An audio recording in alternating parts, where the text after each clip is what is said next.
being said, I do have a book. I have an international tax book. And the first chapter is this topic. The first chapter is the virtual world, the world that is unseen. And I'm going to wait for my slide to work its way through for this famous man. Do we know who he is? The most famous tax person in this country? Civil War baby. His father was an officer in the Confederate Army. Loved Robert E. Lee. Named him after Robert E. Lee.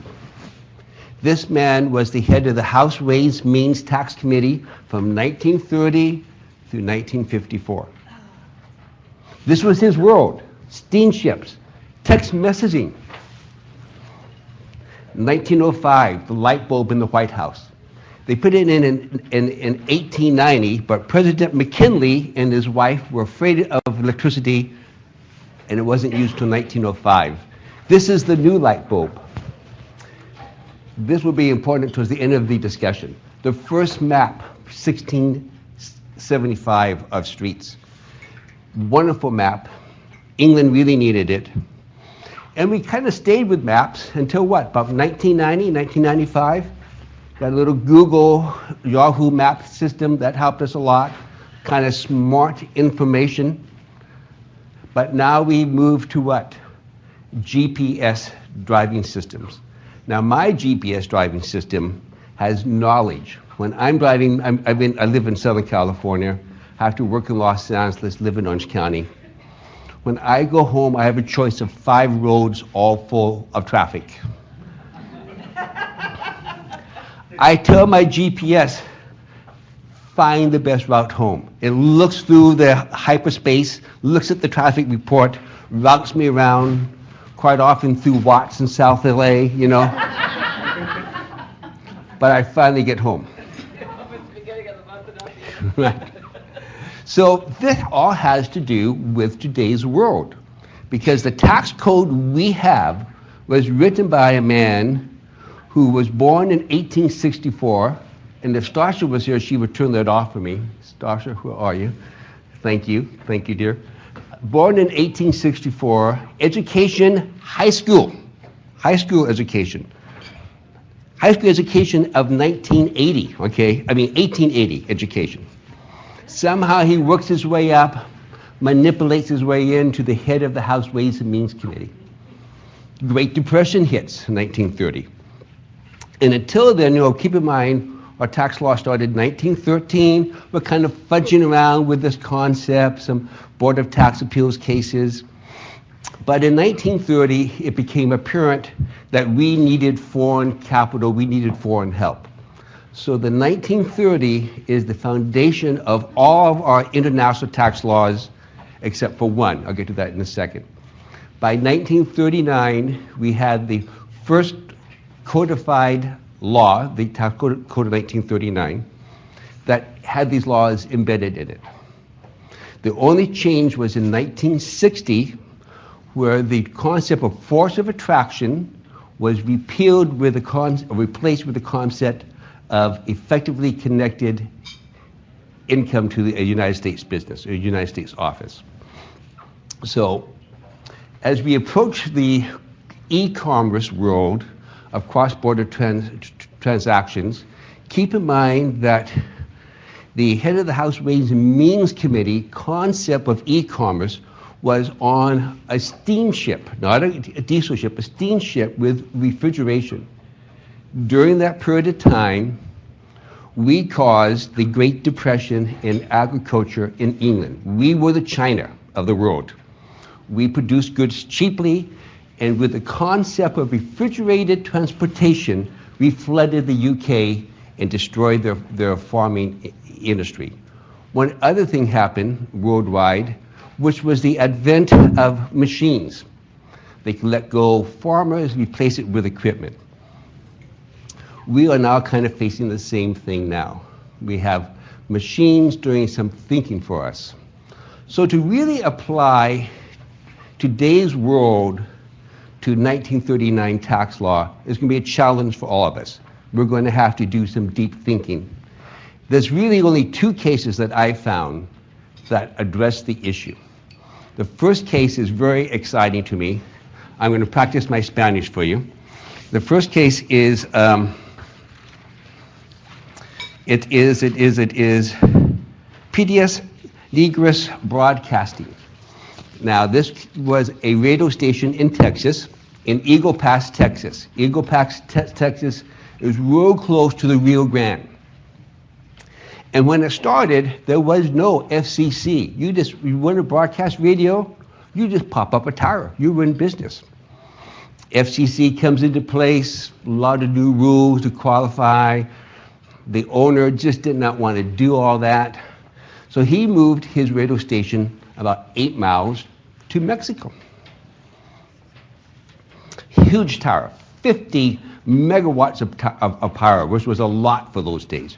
Broadcasted through the whole United States, Canada, Cuba, as far as New Zealand. And his advertising audience was primarily United States.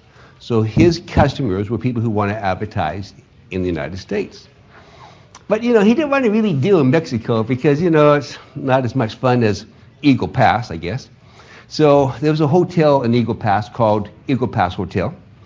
And he would meet his staff there. He'd meet the salesman there. He did it in a corporation there. He opened his bank account there. When he signed an advertising agreement, it was effective to the laws of Eagle Pass, Texas, in case there was a lawsuit. He did almost everything in that hotel. The hotel gave him the spot for free because they bought food. It's not like this hotel was free. And the IRS kind of got upset because he wasn't paying any tax.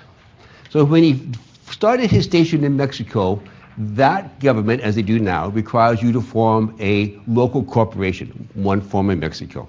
So the tower, the broadcasting facility, the crew were in Mexico. The shows were, in the old days, were either done live at that station or done as recorded. Don't forget, it's just audio, and then broadcast from there. The advertisers would either broadcast their advertisements to the United States and ship them down, or they would actually go to the facility in Mexico. So IRS came in and said, look, you're doing an awful lot here. You have an office here. You have this little basement in the hotel that they have given you to use. When you meet your advertisers, they bring everything in. This is where you're doing everything. So it went to the court, and the court said something really important. And I think I'm going to find it and read it to you first, because when I read this case, I kind of think of the Tea Party. And the court was pretty adamant about the sourcing of income. The sourcing of income, according to the court, is dependent upon the government that protects you. Let's see if I can't find it here. Here we go.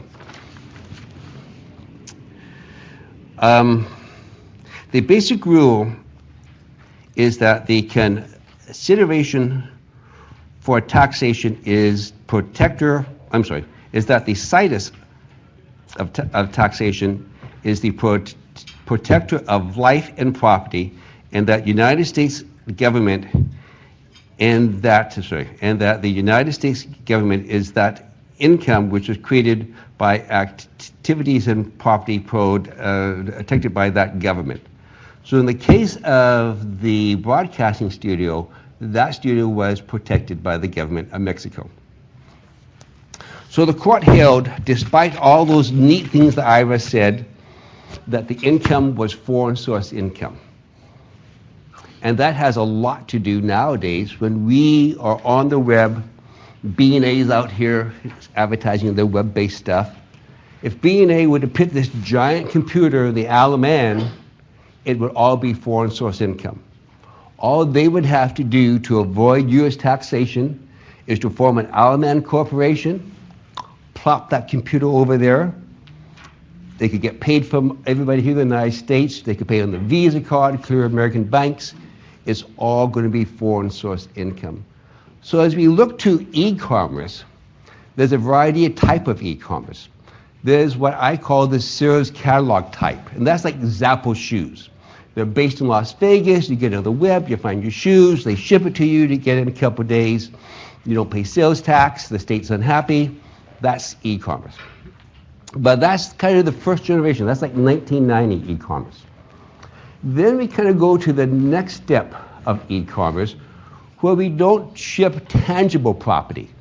And of course, we all know about Apple and iTunes. It's very interesting, because when you buy an iTunes, what are you buying? Are you buying music? You're buying entertainment? Just what are you buying? And my thought on it is that you are buying a non-exclusive right to license this music, to play it. You're not allowed to resell it. You're just allowed to use it for yourself. Your friends can hear it. Law is a little bit confused if you can pass them a copy of the file, and that's not so clear, but they can at least listen to it. And licensing is a lot like rental income in cross-border taxation.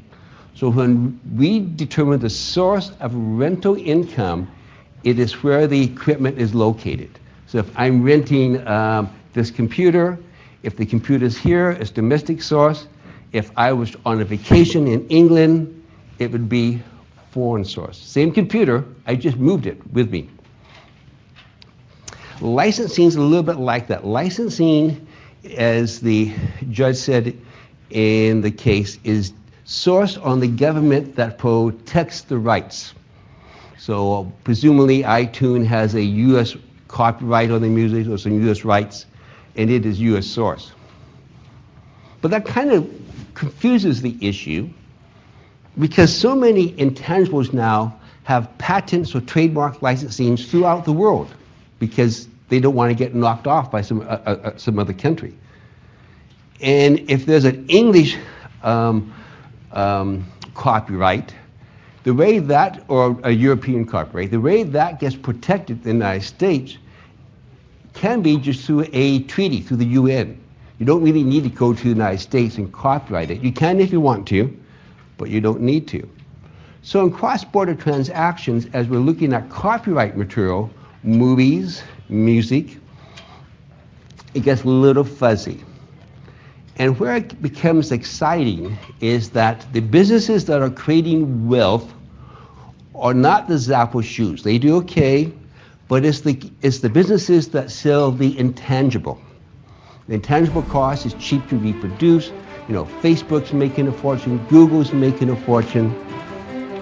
So our clients, some of them are moving towards this event.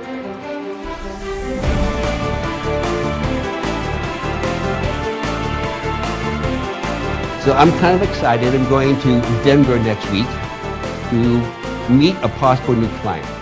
And I always like to kind of kick the tires. And this client's kind of interesting to me, which is why I'm happy to go. My wife's a teacher, and when she got her master's, we had to go to some trade shows. The one that fascinated me was homeschooling. I always have this fantasy of no government, you know, we just do homeschooling. It was about 1995. It was kind of nice. You know, they have VCRs back then. I think the DVDs were just coming out, but not the kind where you could play games. They had VCRs, they had some hard copy books, a lot of neat material. Maybe a National Geographic VCR on some aspect of nature. So that's what this client has. He has that kind of a project. And he's working with his team to move to the next generation. Now, if this was year 2000, that next generation would be DVDs, and maybe even interactive DVD on your computer. So sourcing for that transaction would be pretty much like the books. You get on his website, you order the DVD, there's sales tax on a DVD, it would be sourced in the United States. If it was sold outside of the United States, we know that sourcing rule is where title passes. It determines the source on exports. So, but he wants to go to the next step. He wants to go to the step where he doesn't even have to ship the DVD. He doesn't even have to download the file. He wants to go to the step where he has a big computer that has more capacity, can be smarter, and the student, the parents, are actually doing it with a touchpad. The touchpad becomes the desk. And the educational is feedback from the touchpad. Maybe he has on his website a National Geographic story about animals or history, but everything's from his website. So now the question becomes, where does he put that computer? Where does that computer reside?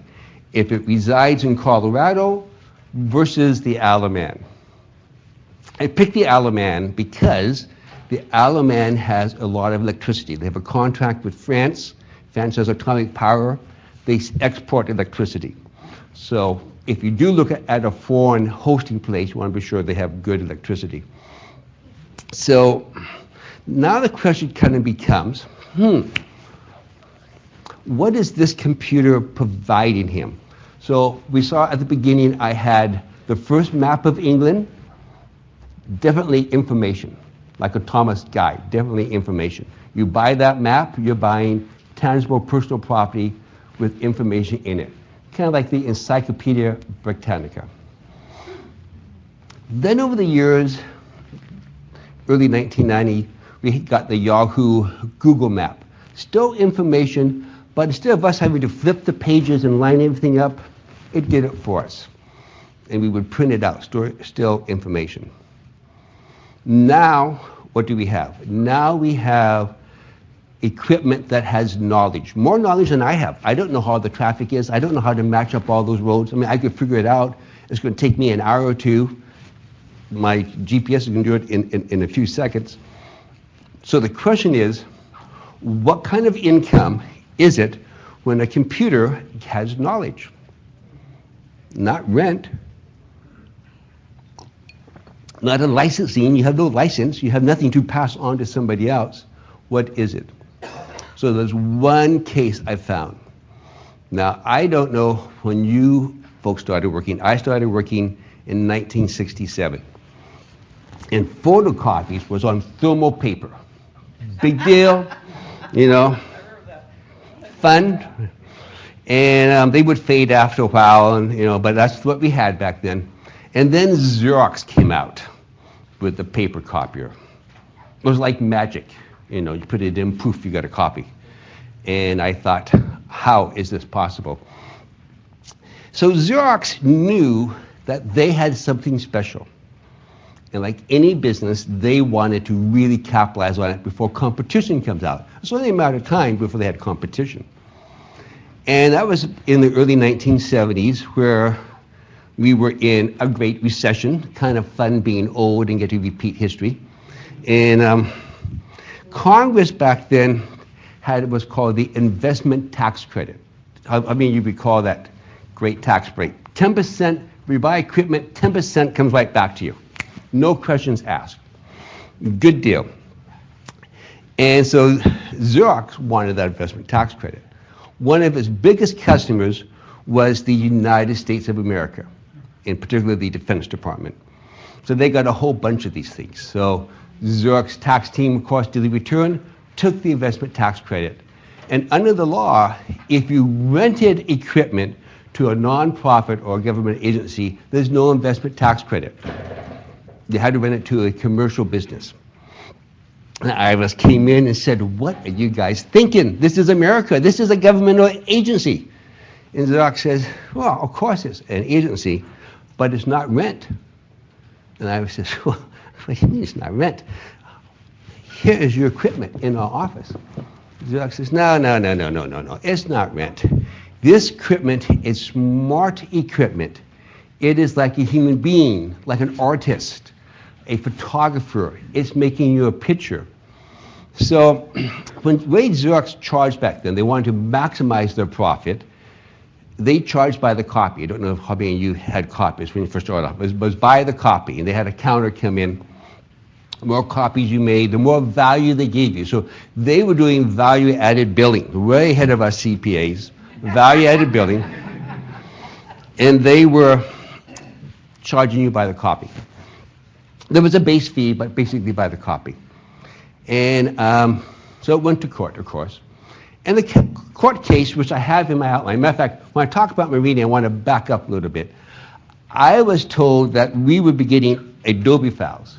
So in my stuff, you can see some blue lines. All of those are hyperlinks to court cases like the Xerox case and so forth. If you give me your card afterwards or send me an email, I'll send you the Adobe, because the Adobe file has twice the value of the paper file. So anyway, I took him to court, and the judge, this was a great case. This is one, you know, it's interesting, as I read these older cases, you get the feeling that the judges cared more about America, because they put an awful lot of work in both of these cases. This judge went back and looked at all the court cases on vending machines, which is very interesting to me. I didn't think there would be a court case, but there was, and other things of that type. So this is the way the judge approached it. It says, when you rent something, you're in charge of it. I rent this computer, I'm in charge of it. The judge kind of applied it to, you rent a car. You rent the car, you drive it, you can maybe get somebody else to drive it, you decide where it's going to go, it's yours to do with what you want. And it's replaceable. If this car breaks down, you come up to the agency, you get another car. But when you hire a taxi, that's a little bit different. I hire a taxi, how they ever come up here, I have no idea where the guy's taking me. I had this experience by the month in Las Vegas. I ended up at some kind of whorehouse way out of town. He drops me off. I had to pay my fare back, you know. So, but anyway, so when you get a taxi, there's a lot of things, kind of like the GPS. Now, I don't know how many of you have been over to London, but I'm always fascinated by the education of a London taxi driver. They have a 2-3 year internship learning all the roads. This is all up here. It's amazing. So when I'm in London, I grab a taxi. I'm getting a lot of things. I'm getting transportation. I'm getting a service, like a chauffeur. I'm getting a driver. I'm also getting knowledge. He knows where the road is. Not like, you know, Southern California, you have no idea where you're going to go. So the judge said, you know, when you hire a taxi, you're really getting a service. When you hire a car, you're paying rent. And the judge held that this Xerox copier, which by today's standards is pretty crude, was smart enough. It was more than just a machine. It was providing services just like a human being does. And Xerox got the full foreign tax credit and for investment tax credit. And that has really fascinated me as we get to this stage of e-commerce. Because there's really 3 types of e-commerce.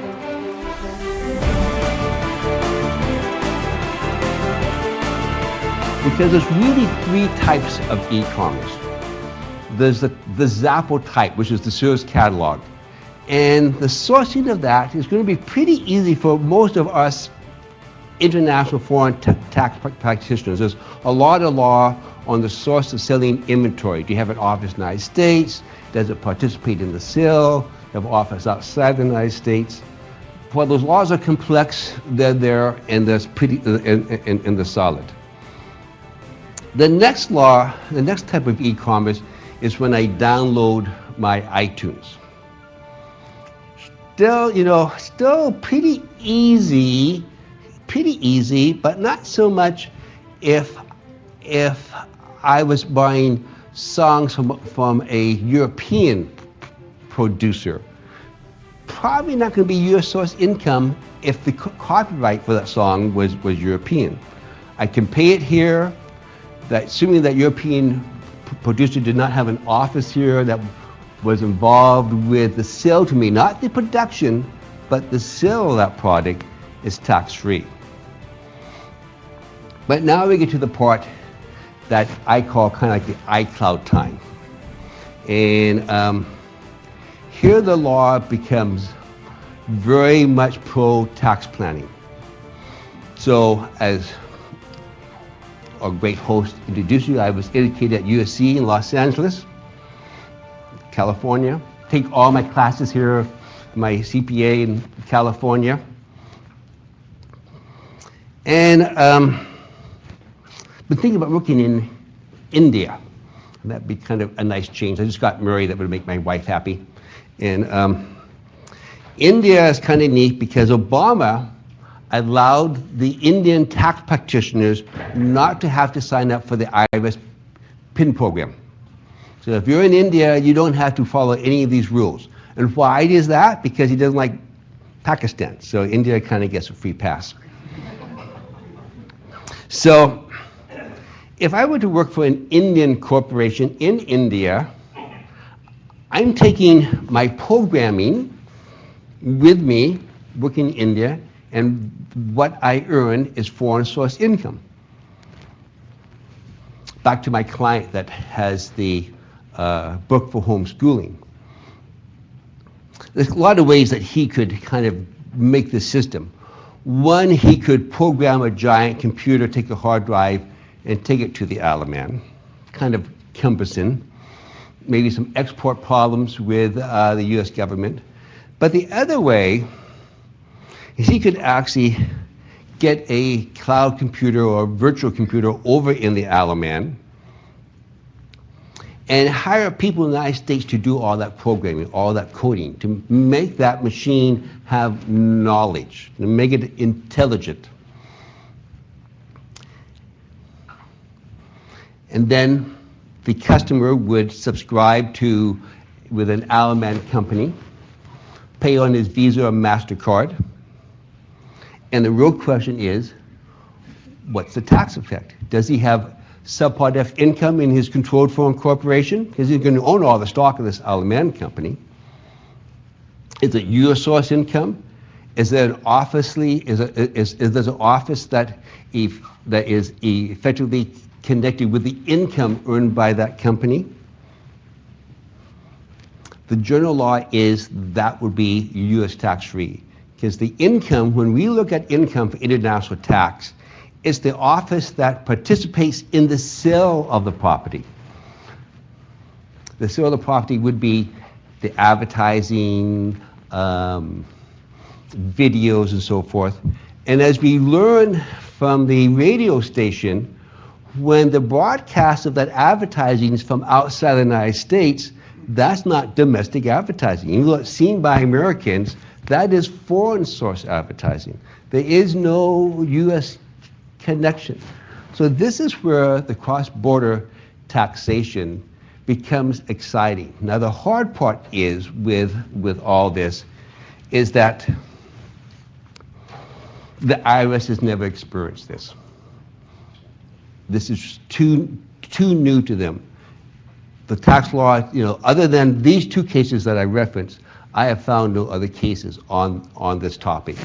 Now, the regulations are pretty nice. The regulations are really good at looking at what a U.S. office does. There's one regulation, 1.864-3, example 2, which is in my writing.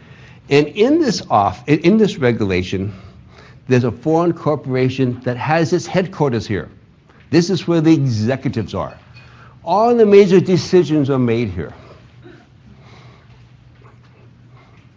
But no inventory is kept here. The bank accounts are kept here, everything's kept here. And since that office is not involved in sales, it's not an office connected to a trade or business. So there's two-pronged test to get US source income.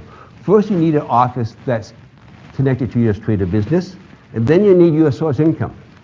So if you break one of those, you break the tax stream for the IRS. So back to my hopefully new client that's doing the home study. He can actually do a lot here in the United States. He can manage it, he can make major decisions. He just can't have any contract signed here. Now we know with eCommerce, nobody signs a contract. I check the box agreed to. So if that box is being broadcast from the Isle of Man, well, I guess the Isle of Man computer is the one that has the knowledge that is my agent fulfilling the contract. So this is the kind of the wave we're going to. Now, as CPAs, to help our clients, the hard part is we put ourselves in an area that we have a few substantial authorities, but the profit loss to the United States is so great that the IRS is probably not going to give us a gold star. So what I am doing with my clients, I'm doing an IRS ruling kind of piecemeal. So I take the part that I think is the most extravagant in planning, and I make that the part of the IRS ruling. But there's more involved than just the United States of America. There is Europe. Europe has a value-added tax.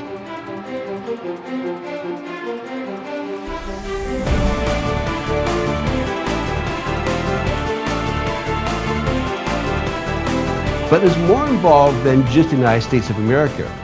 There is Europe. Europe has a value-added tax. And the value-added tax, when it comes to intangibles, Europe has, either by luck or somehow, outthought the United States. Because the value-added tax is assessed by the enjoyment value. So if you're watching a Netflix instant movie, I don't know how many of you have that Netflix instant video. I really like it. There's like 20,000 things on it. If you're in England watching the Netflix video, probably from a server in the United States, you have to pay the value-added tax. Just like California, I'm sure all of your firms have signed in to pay that use tax, right? You all have, right? Good, good. There's a reverse value-added tax. So back to B&A out here.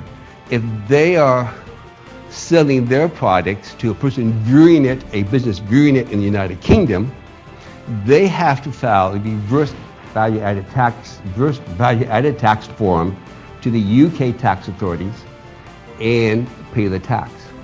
So as we do cross-border, the trick is not just doing American tax planning, but doing foreign tax planning.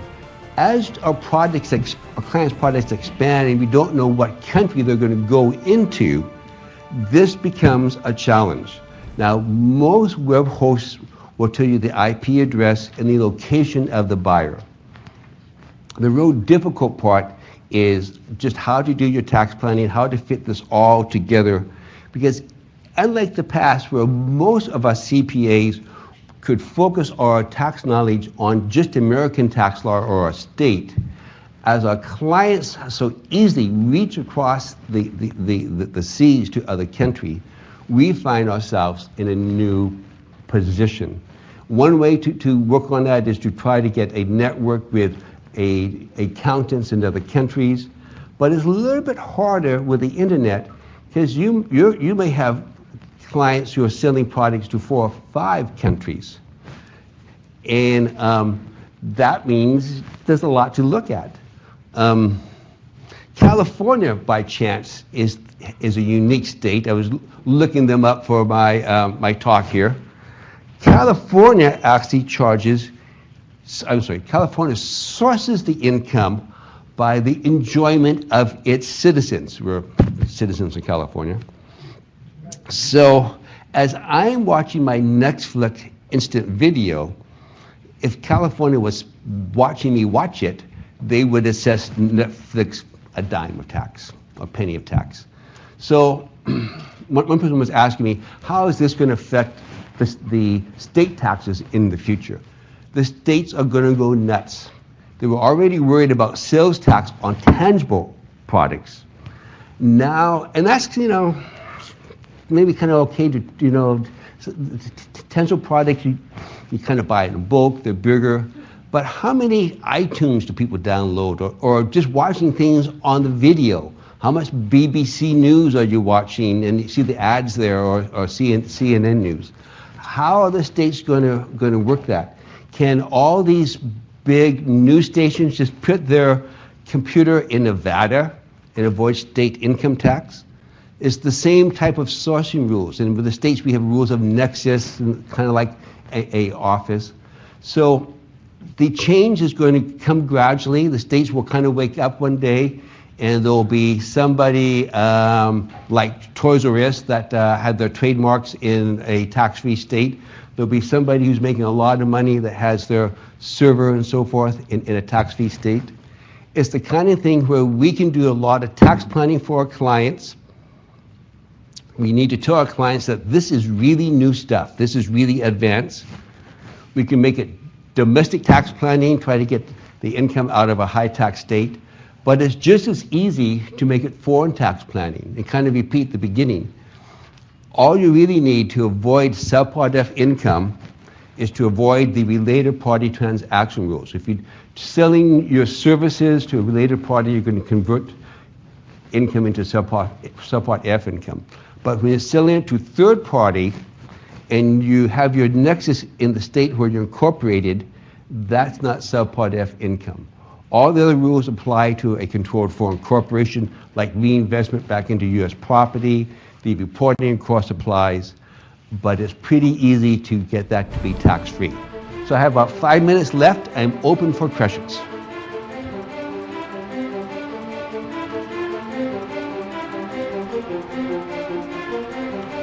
Yes? Very nice job. I want to thank you. So we have a server, we have a website with a server that's got connectivity to video. And so where? Let's say it's in Canada. Canada. So you have a server in Canada. Canada, rented server. Yeah, I don't own any tangible property in Canada. It's part of my webpage up there. And it's got all the National Geographic photos, not really National Geographic. Right. My own version of that. And everybody thinks I'm a great photographer. And I sell them, or I license them a right to download photos for 10 cents each. Right. Okay. I'm here, I download my digital camera and I port it up to my Canadian server and I do all my advertising from there and I collect credit cards and it comes to my B of A account here in San Francisco. Foreign source? Where is the copyright? Oh, let's assume. Yeah. Okay. So his question was, he has a great Canadian server. We know he's a great photographer. He has 1,000 great pictures on his great Canadian server. There's buyers throughout the world. They download each picture for 10 cents. The question becomes, is that foreign source or domestic source? Now we know place of payment is not regarded. It's going to come back to the copyright law, back to what the judge said. It's the country that protects you that has the source of the income.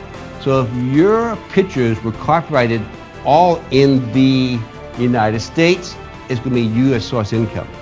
If they were copyrighted in some other country, it will not be U.S. source income.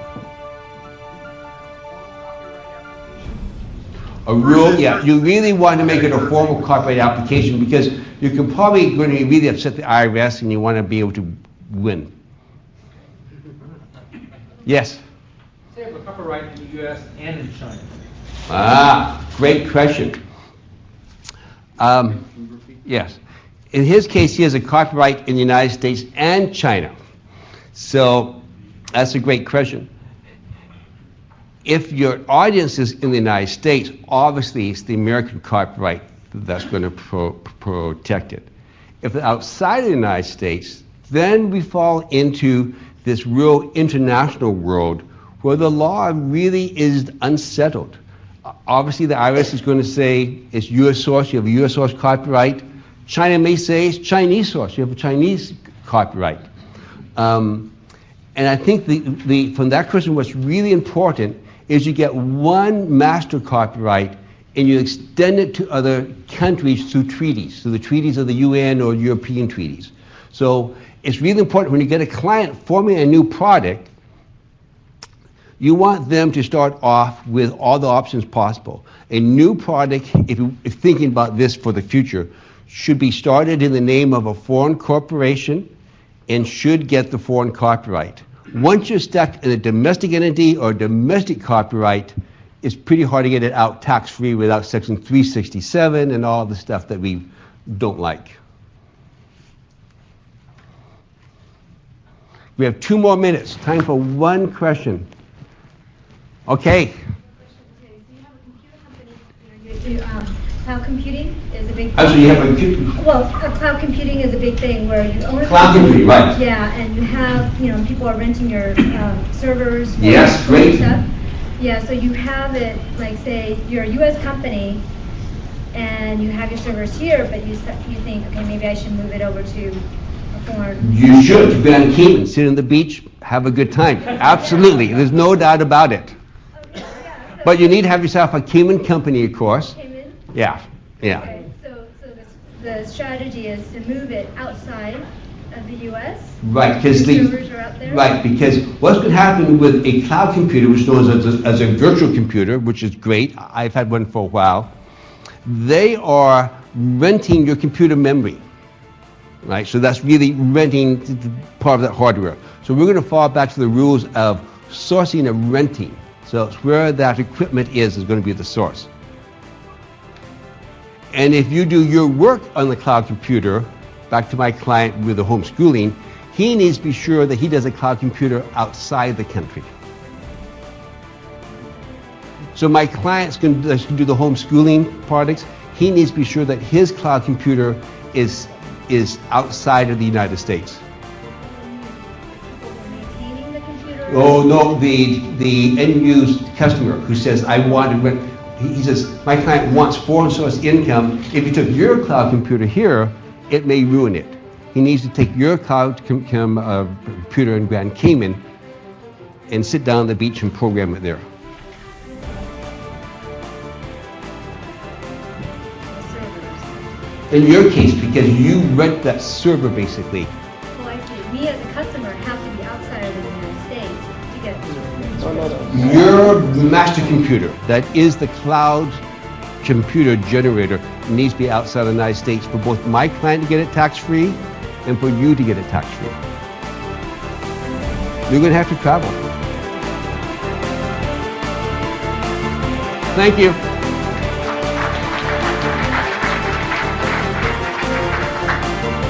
Thanks, Brian. We're going to now transition to the final session before